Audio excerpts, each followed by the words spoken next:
One of the hallmarks of a Charlotte Mason education is the wide variety of subjects that are included. Your student will be studying about 19 or 20 different subjects. But that wide variety does not weigh down your day because several of the subjects are done just once a week. They're a great way to include a little change of pace into your daily schedule, and at the same time, to expand your students' horizons and help them form relations with good ideas that they might not normally seek out or even know about. So today, let's explore those once-a-week subjects that will add a lot of variety and are simple to do.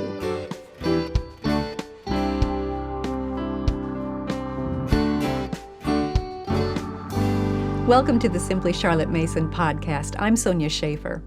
We've been talking about how to make the transition to the Charlotte Mason method in 5 stages.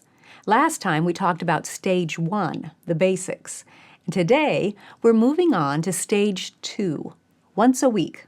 We're going to walk through 5 subjects that are simple to do, and you'll do each one only one day a week. Since there are 5, you can easily spread them out and pick one to do each day of the school week. However it works best for you. They take about 5 or 10 minutes, so this stage shouldn't be hard at all. In fact, I think you and your kids will enjoy it. The first of the once-a-week subjects is picture study. Now, this is a great way to give your children art appreciation and to add variety to your week. Pick an artist, let's say Vermeer, and show your children a picture by that artist.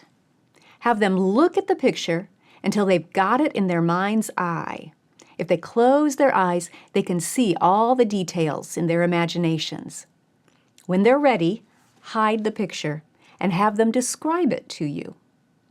After they've described it, look at it again together to clarify or confirm what they told you. Then, put the picture on display for the rest of the week. Next week, pick a different picture, but stick with the same artist.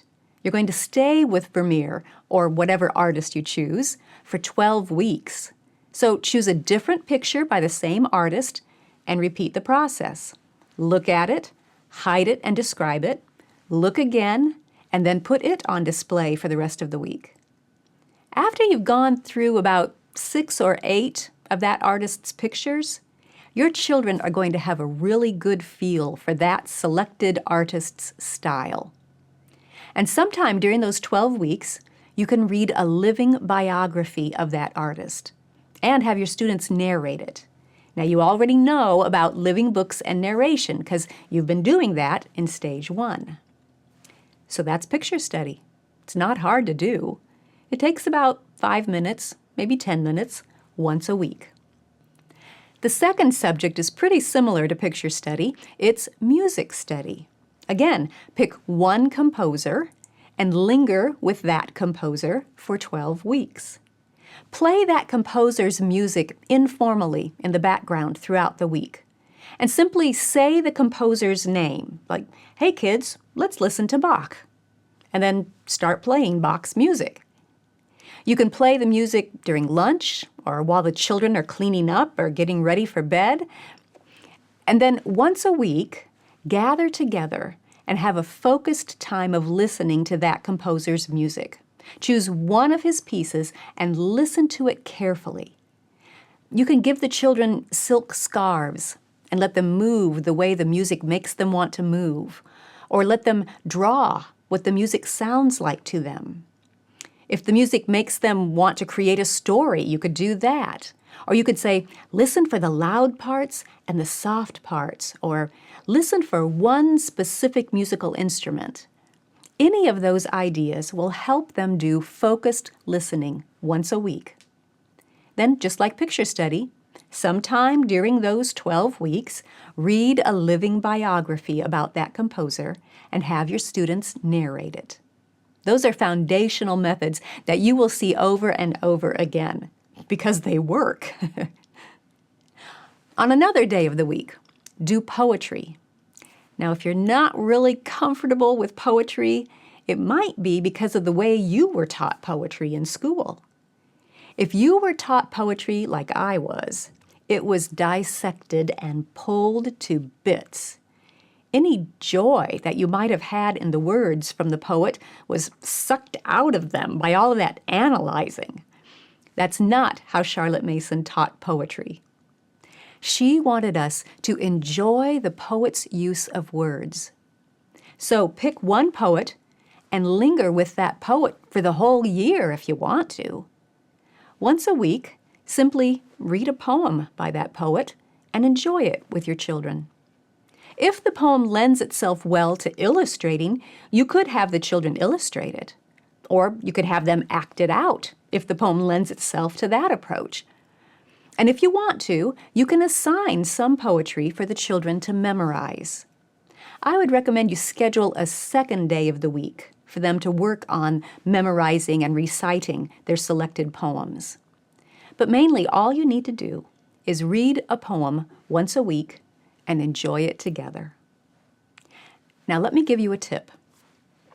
A book of centuries will help you to organize all of the poets and artists and composers, plus the history and the Bible that we talked about last time. A book of centuries is basically a timeline in a book. Every 2-page spread covers 100 years, a century. That's why it's called a book of centuries. Whenever you read about a certain event in history or a certain person, flip open to the century in which he lived and write his name in there. If you're studying a certain poet, flip open to the century in which he lived and enter his name. And the same with your artists and your composers and your Bible history events and the characters from the Bible. All of those should be entered into your book of centuries.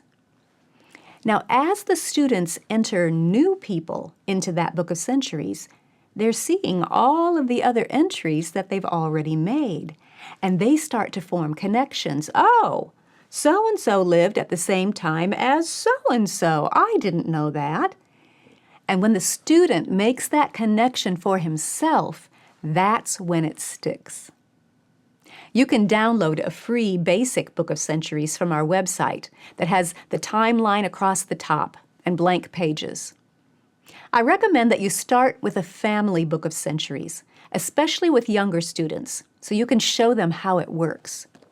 You can also get this more deluxe version in our bookstore that's designed for older students. Check the description for links to both styles of a book of centuries and to resources for all of the subjects that we're exploring today. Oh, and here's another tip. The first thing to do when you have your book of centuries is to put your child's birthday in it. That entry will give him a reference point. You might also put in your birthday or Grandma and Grandpa's birthdays, and then flip the pages to go back further and put Vermeer in where he lived or whoever you're studying. All right, let's talk about the fourth subject you will do once a week, nature study. Nature study is simply getting outdoors and recording what you observe about God's creation around you. Take your children outside. Go with them. Each of you should have a sketchbook or a blank journal.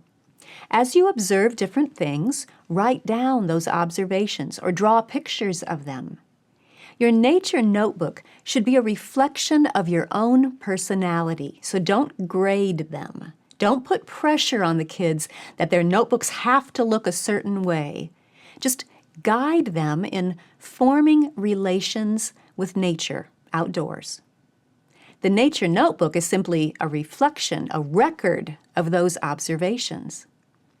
You might want to get the children focused and give them some direction to begin with. Our book, Journaling a Year in Nature, gives you weekly ideas. You might go look at a tree and adopt that tree for the whole year. This is our American beech tree. And then every few weeks, go visit that tree again and see what's happening in its world during that day. Or you might say, let's go look for birds today, or let's go look for spider webs today. Well, Journaling a Year in Nature will give you those types of prompts and help you know what kinds of things to look for during the different seasons of the year. But the main thing is to get outside once a week and let your children interact with nature up close and personal, and then encourage them to record their observations in their nature notebooks. The last subject to do just once a week is geography. In a Charlotte Mason approach, geography is explored through a combination of living books and map work. A living geography book should help the student feel as if he's there in that region of the world, using his senses and experiencing all that can be seen and heard and smelled and felt and tasted. It should give the student the feeling that he's meeting new neighbors on this earth. For geography is about people, not just about rainfall amounts and gross national products.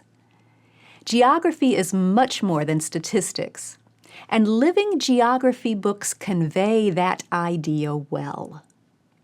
Then you'll want to combine those living books with map work, looking at maps and seeing how the countries around the world relate to each other, where they are in relation to the oceans, which ones are landlocked, which ones are in the northern hemisphere or the southern hemisphere.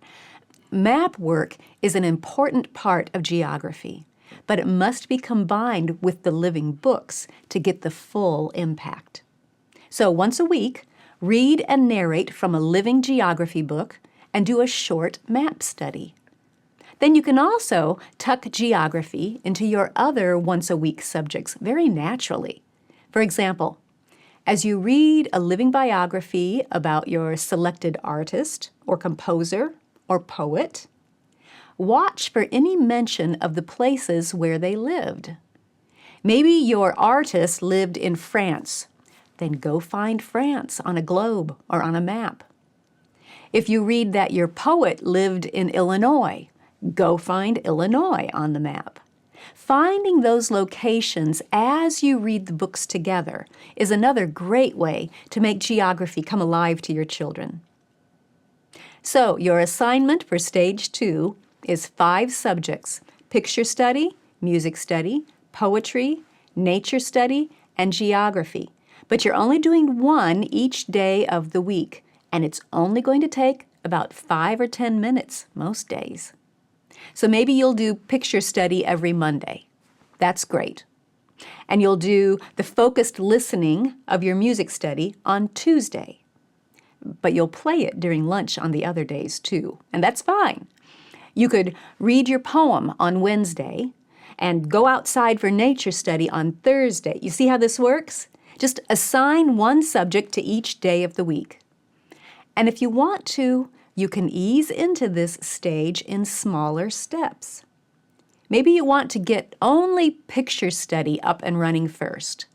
And then once that plate is spinning, you can add in music study. And when you're comfortable with those two, add in poetry and so forth. You can take it as slowly as you need to in order to feel confident and comfortable with these parts of a Charlotte Mason education. And remember, we have resources that make it simple for you to do each of these subjects. Check the description for links. Thanks for joining me. I'll see you next time when we talk about Stage 3.